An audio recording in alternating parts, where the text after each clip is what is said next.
Calworth College Audiobooks, Peter Pan by J.M. Barrie, published by Hodder and Stoughton in 1906, narrated by Kitty Kane Hazard. Peter Pan is a boy who wished to never grow up. He lived in a faraway place called Neverland. Once upon a time in a city you and I know very well, London, the darlings went out to a dinner party, leaving their 3 young children at home, Wendy, John and Michael. The 3 children went to bed after their mum had turned on the nightlight. Little did the children know a small being, a fairy, had flown into their room, followed by a boy who seemed to be Wendy's age.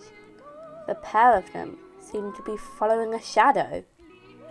The boy chased after the shadow and finally caught it in his hands. He proceeded to try and stick it to his foot, but nothing seemed to work. The shadow would always slip away. Wendy woke up to someone crying at the end of her bed. Throwing the blanket off her, she crept down her bed and towards the sound. "My name is Wendy. Now why were you crying?" she asked. "I'm Peter Pan. I'm crying because my shadow wouldn't stick." "And I wasn't crying," he replied. "There's no need to cry, for I can fix it for you," Wendy suggested. She walked over to her chest of drawers and grabbed her needle and thread before sewing his shadow back onto his foot. Ow! Peter was delighted to have his shadow back, and as thanks, he offered her an adventure. "Fly back to Neverland with Tink and me." "Tink? Neverland?" Wendy asked. "Tinkerbell. She's my fairy, and Neverland is my home. Second star to right, straight on till morning." "Can you teach me to fly?" Wendy asked. Peter nodded. "Can I bring my brothers?" "Brothers?" Wendy ran to where her brothers were sleeping and shook them awake.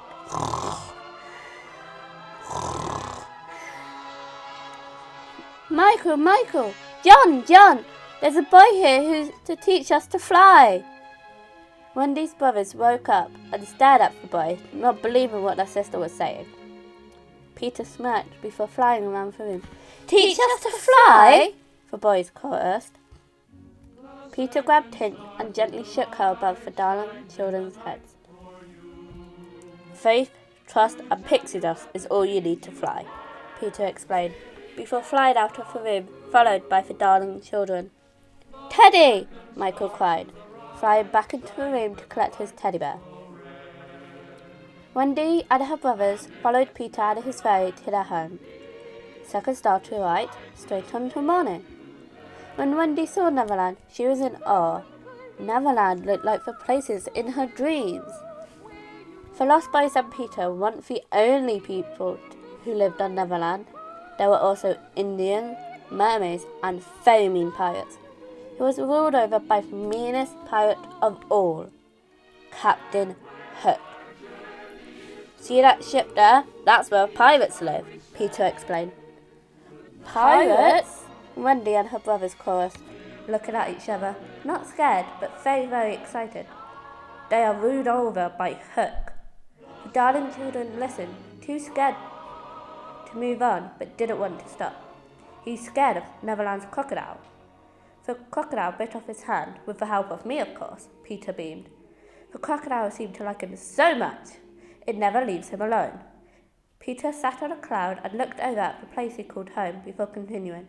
Luckily for him, the crocodile also swallowed a clock. It goes tick-tock and warns Hook every time he is nearby. Wendy was unsure if she wanted to stay with Peter, but since her brothers weren't afraid, she chose to stay. Peter led the 5 of them to his hideout. "You must not tell anyone where this is, or you will be banished." John and Michael gulped and nodded. Peter pushed the 3 darlings through the hideout door, but it wasn't a door. Instead, it was a slide. "Whee!" Michael screamed as he went down the slide. "This is for Lost Boys," Peter said, gesturing to the boys to introduce themselves. "I'm Toodles. Nibs, the name's slightly. Kelly. We're the twins." A few days passed and the darling children had developed a routine. During the day they would play with the Lost Boys, and at night when they weren't sleeping they would be learning about the island with Peter. One day, while Peter and his crew, including the 2 new Lost Boys and the first ever Lost Girl, was out adventuring, they heard rustling in the bushes. Pirates! Everybody take cover! He shouted, before hiding in a tree nearby. Through a gap between the leaves, Peter could see the pirates holding someone captive. Peter told everyone to go back to the hideout while him and Wendy went to talk to the mermaids. Whatever happened on Neverland, the mermaids would know. While Peter was investigating who the pirates were holding captive, Wendy was captivated by the mermaids and reached down to touch the water in which they swam. She felt herself being grabbed and pulled under. The mermaids turned around and looked away. The pirates are holding Tiger Lily captive at Skull Rock. The pair of them flew to where Tiger Lily was being held captive. Disguising his voice as Captain Hooks, he told the pirates to set her free. The pirates did what they was told and rowed away on their little boat. Peter flew over to where Tiger Lily was tied up and held her in his arms before flying her home. When Hook found out what Peter had done, he was furious. That night, Wendy told a story of 3 children who had run away in search of an adventure. The story made the darling children realise they wanted to go home. The parents missed them dearly and would wait at their bedroom window for when they would come home. "Do they ever come home?" one of the twins asked. "Oh yes," Wendy replied. "They flew home to their mummy and daddy and everyone was happy again." The ending made Wendy and her brothers feel even worse. Wendy asked her brothers if they wanted to go home and nodded. "But what about the Lost Boys?" Michael asked, not wanting to leave his friends without a family. Wendy turned to the Lost Boys and said, "Do you want to come home with us?" The Lost Boys jumped up and down in excitement. "We will leave in the morning." Once everyone was asleep, Wendy walked over to Peter and asked him if he wanted to come too. But Peter was a boy who wished to never grow up and said no. Peter was sad his friends were leaving, but he wanted them to get home safe and sound and ordered Tink to be their guide. In the morning, Wendy, her brothers, and the Lost Boys led by Tink left for London, but got captured by Hook and his crew. Because of her size, Tink was able to escape and flew to the hideout where Peter was humming a tune on his pipe.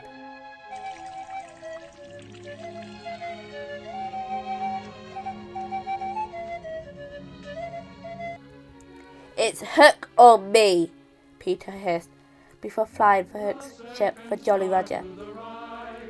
"Who wants to be a pirate?" Hook asked. The boys and Wendy shook their head and stayed silent. "Make them walk the plank," Hook ordered. 2 of his crew grabbed one of the Lost Boys. Suddenly they heard the... Turns out the tick-tock was only Peter. "I've got you now, Hook." Hook turned round and swung at Peter with his sword, but Peter was faster and was able to fly up the way. The pair of them slashed at each other till Hook was leaning against the edge of his ship. Peter lunged at Hook with his sword, making the pirate fall overboard. While the crocodile was waiting for him, and with a... Hook was gone. When Peter was certain Hook was gone, he took the darling siblings and the Lost Boy's hand. His darling cried when she saw her children. She thought it was a dream. She smiled and agreed to adopt the Lost Boys. "I'm going back to Neverland, where I will never be a man," Peter laughed, smiling from cheek to cheek. "Goodbye, Peter. We'll miss you." Peter turned to leave, but was stopped by Wendy grabbing his hand. "You'll come back, won't you?" Peter nodded before replying, "To hear stories about me." Calworth College Audiobooks. Peter Pan by J.M. Barrie, published by Hodder and Stoughton in 1906, narrated by Kitty Kane Hazard.